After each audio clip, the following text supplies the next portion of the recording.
এই মাসের একটা বিশেষ দিন আছে আশুরা, যেটা মুহররমের 10 তারিখে হয়ে থাকে। এই আশুরা উপলক্ষে আমাদের বেশ কিছু করণীয় আছে, আবার কিছু বর্জনীয় আছে। করণীয় কাজ কি সে বিষয়ে বলার আগে বলতে চাই, নবী করিম সাল্লাল্লাহু আলাইহি সাল্লাম মক্কা থেকে যখন মদিনায় হিজরত করে আসলেন, তিনি দেখলেন যে মদিনার মানুষেরা, ইহুদিরা, মদিনায় ইহুদিদের বসবাস ছিল, তাদেরকে তিনি দেখতে পেলেন যে তারা আশুরার দিন অর্থাৎ মুহররমের 10 তারিখে রোজা রাখে। তখন নবী করিম সাল্লাল্লাহু আলাইহি সাল্লাম তাদেরকে জিজ্ঞেস করলেন যে তোমরা এই দিনে রোজা রাখো কেন, রহস্য কি কারণে রোজা রাখো? তখন ইহুদিরা নবী সাল্লাল্লাহু আলাইহি সাল্লামকে জবাব দিলেন যে এই দিনে আমরা রোজা এই জন্য রাখি যে এই দিনে আল্লাহ সুবহানাহু ওয়া তাআলা তার নবী, আমাদের নবী অর্থাৎ বনী ইসরাঈলের নবী, ইহুদিদের নবী মুসা আলাইহিস সালামকে এবং তার জাতি বনী ইসরাঈলকে আল্লাহ তাআলা মুক্তি দিয়েছেন। ফেরাউনের অধীনে তারা কৃতদাস হিসাবে দীর্ঘদিন বন্দী ছিলেন, জুলুমের শিকার ছিলেন। আল্লাহ তাআলা তাদেরকে মুক্তি দান করেছেন, ফেরাউনকে ডুবিয়েছেন, সমুদ্রে ফেরাউনকে ডুবিয়েছেন, আর মুসা আলাইহিস সালামকে এবং বনী ইসরাঈলকে আল্লাহ তাআলা রক্ষা করেছেন। তাহলে বনী ইসরাঈল জাতির প্রতি মুসা আলাইহিস সালামের প্রতি আল্লাহ তাআলা অনুগ্রহ নাজিল করেছেন, তাকে এবং তার জাতিকে স্বাধীনতা দিয়েছেন, মুক্তি দিয়েছেন। আর সেই জন্য আমরা তার উম্মত হিসাবে শুকরিয়া আদায় করে এই দিন রোজা রাখি। নবী করিম সাল্লাল্লাহু আলাইহি সাল্লাম তাদের এই কথা শুনে বললেন, নাহনু আহাক্কু বিমূসা, তোমরা মুসা আলাইহিস সালামের অনুসারীর দাবি করো ঠিক আছে, কিন্তু মুসা আলাইহিস সালামের অনুসারী হিসাবে তোমরা যত না সত্য, তার চাইতে বেশি সত্যবাদী অনুসারী হিসাবে আমরা। অতএব মুসা আলাইহিস সালামের প্রতি আল্লাহর অনুগ্রহ নাজিল হয়েছে এই দিনে, সেই উপলক্ষে তোমরা যদি শুকরিয়া আদায় করে আল্লাহর কাছে রোজা রাখো, তাহলে আমাদের রোজা রাখার অধিকার আরো বেশি। এই নবী সাল্লাল্লাহু আলাইহি সাল্লাম তখন সাহাবা একরামকে বললেন যে তোমরাও কি করবে, আশুরার দিনে রোজা রাখবে, তবে ইহুদিদের সঙ্গে ব্যতিক্রম করবে। ইহুদিদের সঙ্গে কি করবে? ব্যতিক্রম করবে। আর ব্যতিক্রমটা হলো এই যে তারা একটি রোজা রাখে, আমরা দুইটা রাখবো। তারা রাখে শুধু আশুরার দিনে, আমরা রাখবো তার সাথে আরেকটা রোজা যোগ করে। এই আরেকটা রোজা যোগের ব্যাপারে কোনো বর্ণনা আসছে একটা আগে অথবা একটা পরে, অর্থাৎ 9, 10 অথবা 10, 11। আশুরা তো 10 তারিখের রোজা, তার সাথে একটা আগে অথবা পরে যে কোনো একদিনের একটা রোজা যোগ করে হয় 9, 10 আর না হয় 10, 11 রাখার জন্য বলা হয়েছে। যদিও সেই হাদিসকে উলামা একরামের কেউ কেউ সহিহ বলেছেন, কেউ কেউ যঈফ বলেছেন। তবে নবী করিম সাল্লাল্লাহু আলাইহি ওয়াসাল্লাম তার মৃত্যুর আগের বছর বা তিনি তার মৃত্যুর বছর বলেছিলেন যে আল্লাহ যদি আমাকে আগামী বছর হায়াতের বাঁচিয়ে রাখেন, আমি যদি বেঁচে থাকি, তাহলে লাসুমান্নাত তাসিআ ওয়াল আশিরা, তাহলে আমি আগামী বছর মুহররম আসলে, আশুরা আসলে 9 এবং 10 2 দিন রোজা রাখব। এই হাদিস থেকে বোঝা গেল নবী সাল্লাল্লাহু আলাইহি সাল্লামের আকাঙ্ক্ষা ছিল, তার নিয়ত ছিল, তার ইচ্ছা ছিল আশুরার সাথে আগের দিন রোজা মিলিয়ে রাখা, অর্থাৎ 9, 10, 11 না। এই জন্য উলামা ইকরাম বলেন সবচেয়ে উত্তম হলো আশুরা উপলক্ষে একজন মুমিনের জন্য 2টা রোজা রাখা। আর সে 2টা রোজা হলো কোনটা? 9 এবং 10। কথা বোঝা আসছে? শুধু 10 তারিখের রোজা রাখা যাবে কিনা, যে 2টা রাখতে পারতেছে না সে কমপক্ষে একটা রাখতে পারবে কিনা, এ বিষয়ে উলামা ইকরাম অনেকে বলেছেন এটা অনুচিত হবে, মাকরুহ হবে। কেন? কারণ হলো ইহুদিদের সাথে মিল হয়ে যায়, নবী সাল্লাল্লাহু আলাইহি ওয়াসাল্লাম ইহুদিদের থেকে ব্যতিক্রম করতে বলেছেন, সেজন্য একটা রাখা উচিত নয়। আর অন্যান্য উলামা ইকরাম বলেন যে নাই মামার চাইতে কানা মামা ভালো, একেবারে 2টা যদি না রাখতে পারে কমপক্ষে একটা রাখলো। কথা বুঝে আসছে? তো যাই হোক, 2টা রাখা উত্তম, আর সেটা হলো 9 এবং 10। নবী সাল্লাল্লাহু আলাইহি সাল্লাম আশুরার রোজার ফজিলত তালাশের জন্য, এই রোজার ফজিলত অন্বেষণের জন্য যত চেষ্টা করতেন, রমজানের ফরজ রোজার পরে অন্য কোনো নফল রোজার ব্যাপারে, নফল রোজার ফজিলত আহরণ করার ব্যাপারে এত বেশি চেষ্টা তিনি করতেন না বলে হাদিসে প্রমাণিত। এক বর্ণনা আসছে, নবী সাল্লাল্লাহু আলাইহি সাল্লাম বলেছেন, আবু হুরায়রা রাদিয়াল্লাহু তাআলা বর্ণনা করছেন হাদিসটি, যে নবী সাল্লাল্লাহু আলাইহি সাল্লাম ইরশাদ করেছেন, সিয়ামু ইয়াউমি আশুরা আহতাসিবু আলাল্লাহি আন ইউকাফিরা সানাতাল্লাতী ক্বাবলা, আশুরার দিনে যদি কেউ রোজা রাখে, আল্লাহর প্রতি আমার ধারণা হলো আল্লাহ তাআলা তার পিছনের 1 বছরের গুনাহ মাফ করে দিবেন। ছোট ছোট যে অপরাধগুলো হয়ে থাকে এগুলো আল্লাহ তাআলা মাফ করে দিবেন যদি কেউ কি রাখে, আশুরার রোজা রাখে। প্রিয় ভাইয়েরা, এই রোজার এত বেশি গুরুত্ব যে মদিনাতে সাহাবা একরাম ফরজ রোজা ছাড়া অন্য কোন নফল রোজার জন্য নিজের শিশুদেরকে রোজা রাখাইতেন না, বা রাখাইতেন বলে জানা যায় না।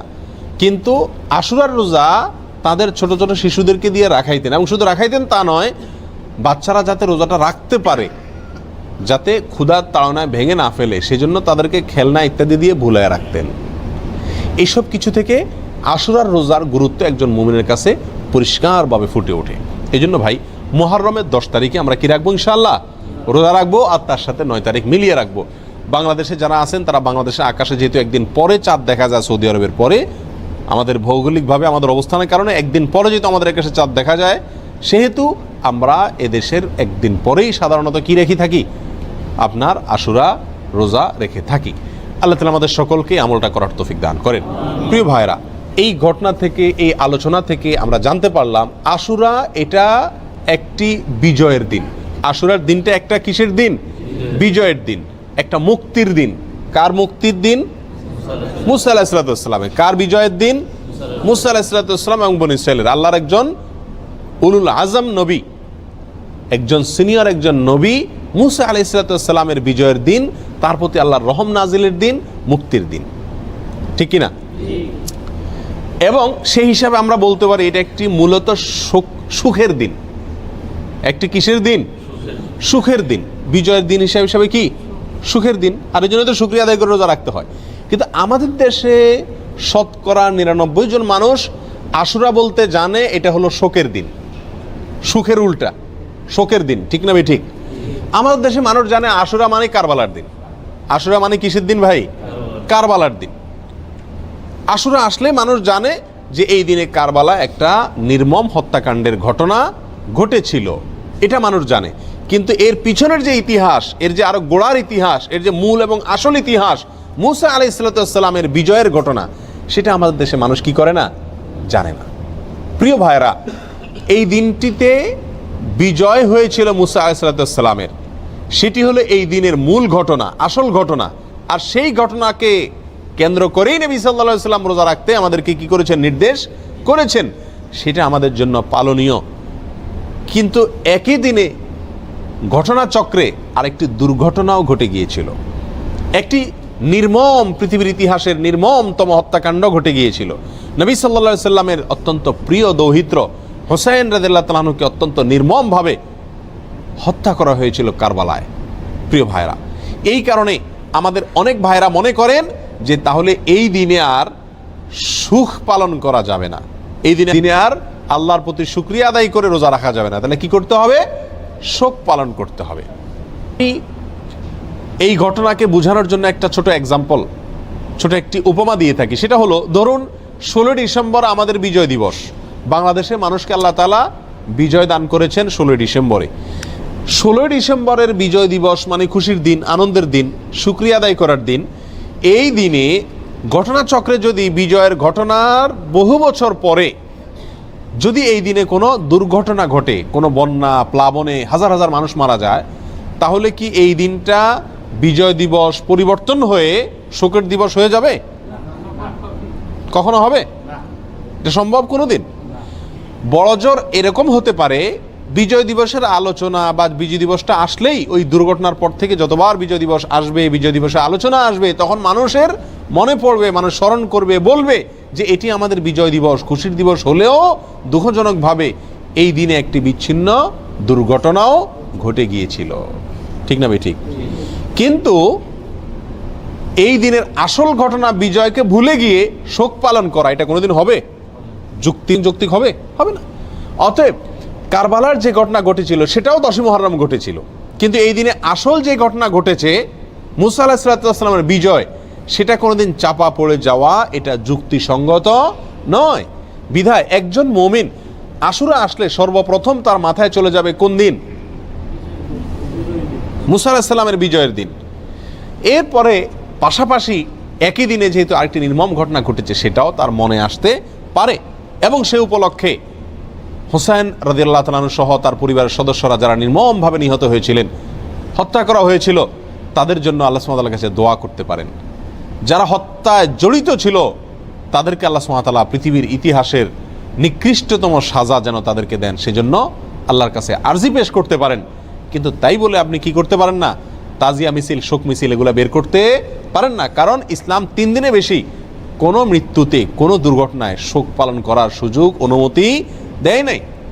অতএব রাজনৈতিক আপনার বিভিন্ন দলগুলো তাদের শোক পালন করে থাকে বছরকে বছর, যুগ যুগ ধরে, সেটা ভিন্ন বিষয়। কিন্তু ইসলামী শরীয়তে কোনো মানুষের মৃত্যুর পরে 3 দিনের বেশি শোক পালন করার কোনো সুযোগ, অনুমোদন নাই।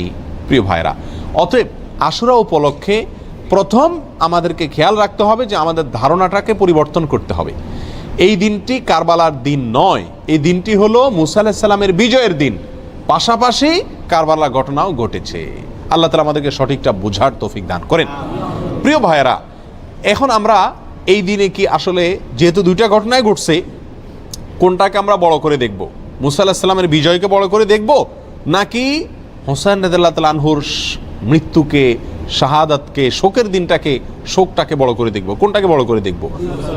মুসা আলাইহিস সালামের বিজয়টাকে বড় করে দেখব। কেন? দুই কারণ। নাম্বার এক, মুসা আলাইহিস সালামের বিজয়ের খবর দিয়ে গেছেন মুহাম্মদ সাল্লাল্লাহু আলাইহি ওয়াসাল্লাম, এবং তিনি ওই বিজয় পালন করা, রোজা রাখার মাধ্যমে সেই বিজয় পালন করার জন্য আমাদেরকে শিক্ষা দিয়ে গেছেন। ঠিক না ভাই? ঠিক। শুকরিয়া আদায় করার জন্য রোজা রাখার আদর্শ তিনি রেখে গেছেন। তার আদর্শ পরিবর্তন হওয়ার কোনো সুযোগ আছে? আল্লাহ সুবহানাহু ওয়া তাআলা বলেছেন, আল ইয়াউমা আকমালতু লাকুম দীনাকুম ওয়া আতমামতু আলাইকুম নিআমাতি ওয়া রাদিতু লাকুমুল ইসলামা দীনা। তোমাদের প্রতি আজ আমি ইসলামকে পরিপূর্ণ, আমার নিয়ামতকে পরিপূর্ণ করে দিয়েছি। ইসলামের মধ্যে নবী সাল্লাল্লাহু আলাইহি সাল্লামের ইন্তেকালের পরে, তার মৃত্যুর পরে আর কোনো জিনিস যোগ হওয়া অথবা বিয়োগ হওয়ার কোনো সুযোগ নাই। অতএব নবী সাল্লাল্লাহু আলাইহি সাল্লামের মৃত্যুর বহু বছর পরে কারবালার ঘটনা ঘটেছে, বিধায় কারবালার ঘটনাকে কেন্দ্র করে কোনো কর্মসূচি যদি দিতে হয়, একই দিনে নবী সাল্লাল্লাহু আলাইহি সাল্লামের কর্মসূচি থাকে, দেওয়া কর্মসূচি থাকে, তাহলে কোনটা অগ্রাধিকার পাওয়ার কথা? নবী সাল্লাল্লাহু আলাইহি সাল্লামের দেওয়া কর্মসূচি, তার শেখানো বাতানো আমলের অগ্রাধিকার হওয়া যুক্তির দাবি। ঠিক না ভাই? ঠিক। প্রিয় ভাইয়েরা, অতএব এই দিনে আমাদের যে ভুল একটি কালচার আমাদের সমাজে প্রচলিত আছে, সেটা হলো এই দিন উপলক্ষে আমাদের সমাজে সবচেয়ে বড় ভুল, এই দিন উপলক্ষে সবচেয়ে বড় ভুল হলো যে এই দিনটাকে আমরা মনে করি কারবালার দিন। এই দিনটার আসল ইতিহাসটাকে আমরা জানি না। প্রিয় ভাইরা, এর পিছনে আমাদের মিডিয়ার বিশাল বড় ভূমিকা। আমাদের দেশে যে সমস্ত মিডিয়া আছে, সেটা প্রিন্ট মিডিয়া হোক আর ইলেকট্রনিক মিডিয়া হোক, এই সব মিডিয়াগুলো সব সময় দেখবেন সুন্নাহকে কখনো এরা প্রচার করে না, সবসময় বেদাতকে ফলাও করে এবং প্রচার করে, সুন্নাহকে দমিয়ে রাখার চেষ্টা করে মিডিয়াগুলো। যেমন এই আশুরাকে কেন্দ্র করে আপনারা দেখবেন ঢাকা শহরের পুরান ঢাকায় মিরপুরে দুই একটা জায়গাতে 200, 150, 100 ছোট ছোট বাচ্চা পোলাপান, এরা তাজিয়া মিছিল, মানে শোক মিছিল বের করে, কারবালার ঘটনাকে স্মরণ করে আশুরার দিনে শোক মিছিল বের করে। ওই মিছিলের ঘটনাকে, ওই মিছিলকে আপনার সারাদিন টেলিভিশন, রেডিও, পত্রপত্রিকায় ফলাও করে প্রকাশ করে, এবং ওই দিনের সংবাদের অন্যতম শিরোনাম থাকে সমস্ত মিডিয়াগুলোতে, আজ পবিত্র আশুরা। আজকের এই দিনে মহানবী হযরত মুহাম্মদ সাল্লাল্লাহু আলাইহি সাল্লামের প্রিয় দৌহিত্র হুসাইন রাদিয়াল্লাহু তাআলা আনহুকে কারবালার প্রান্তরে, ইরাকের কারবালার প্রান্তরে নির্মমভাবে শহীদ করেছে অমুক অমুক অমুক অমুকে। এখানে বলতে বলতে কোনো মিডিয়াতে, বিশেষ করে রেডিও চ্যানেলগুলোতে বিশিষ্ট সাহাবী, কোরআনের লেখক, ওহির লেখক মুআবিয়া রাদিয়াল্লাহু তাআলা আনহুকে অকথ্য ভাষায় গালিগালাজ করা হয়। কথা বুঝে আসছে? এবং সংবাদে আরও বলা হয় এই দিনটি উপলক্ষে রাজধানী ঢাকা সহ দেশের বিভিন্ন জায়গায় তাজিয়া মিছিল বের করা হয়েছে, অর্থাৎ শোক মিছিল বের করা হয়েছে। প্রিয় ভাইয়েরা, 150-200 লোকের 2-3টা মিছিল, এটা সারাদিন সংবাদে বলে। একই দিনে মহানবী হযরত মুহাম্মদ সাল্লাল্লাহু আলাইহি সাল্লামের সুন্নাহকে পালন করতে গিয়ে, নির্দেশকে পালন করতে গিয়ে সারা দেশে লক্ষ লক্ষ মানুষ নফল রোজা রেখেছেন, সেই কথা কিন্তু কোনো মিডিয়া কি করে না, বলে না। যার কারণে মানুষ ওই ভুলটা জানে, সঠিকটা জানে না, বেদাত জানে, সুন্নাহ জানে না, একটা জানে আরেকটা জানে না। ঠিক না ভাই? ঠিক। প্রিয় ভাইরা, অতএব আমাদেরকে সঠিকটার প্রচার করতে হবে। এই জাতীয় বিষয়গুলোকে বেশি বেশি কি করতে হবে? প্রচার করতে হবে। আজ মিডিয়াতে যদি এই দিনের মূল ঘটনা যেটি হাদিসে বর্ণিত হয়েছে সেটি যদি আসতো, পাশাপাশি কারবালা ঘটনাও আসতো, তাহলে সেটা কি ছিল না? দোষণীয় ছিল না। আল্লাহ তাআলা আমাদের সকলকে আশুরা উপলক্ষে যে সমস্ত ভুল ধারণা আছে, ভ্রান্ত ধারণা আছে, সেগুলোকে সংশোধন করবার তৌফিক দান করুন। আল্লাহ তাআলা আমাদের সকলকে আশুরা উপলক্ষে একমাত্র আমল হলো নফল রোজা রাখা। আর আমাদের তাজিয়া মিছিল যারা করে, তারা চাঁদা টাদা উঠায় ওই দিন ভালো করে আরো খিচুড়ি খায়। যেদিন হাদিসে নফল রোজা রাখতে বলছে, গানায় বন্ধ করতে বলছে, তারা ওই দিন আরো বেশি কি খায়? খিচুড়ি খায়।